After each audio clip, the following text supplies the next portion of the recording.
K47 bowler का नाम है जी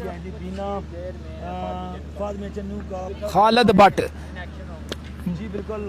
ओ शॉट खालिद भट्ट के बल्ले से निकलता हुआ ये लाजवाब शॉट 6 रन के लिए। बड़ा लंबा चक्का लगाया मेरे बड़े भाई ने जी। ये मेरे बड़े भाई हैं जी। Welcome sir. Shot oh my god बड़ा लंबा चक्का लगाया खालिद बिल्ला ने। Khalid Bhatt big shot. एक मैच के बाद जी सर मतलब इसका मैच आएगा। इसी टीम में 98 लोग मेरे साथ जुड़े हुए हैं यार। खालिद भट्ट शॉट भी और बड़े अच्छे अंदाज से खेले हैं, बड़े खूबसूरत अंदाज से खेले हैं 6 रन के लिए। थोड़ी सी शॉट भी थी और बड़े खूबसूरत।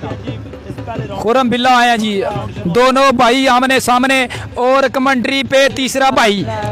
दोनों भाई आमने सामने और कमेंट्री पे तीसरा भाई खलील स्पोर्ट्स वाला। खुरम बिल्ला आया जी मेरे छोटे भाई।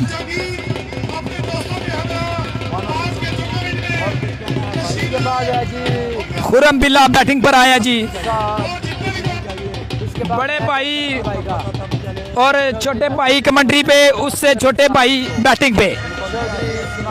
खुरम बिल्ला शॉट।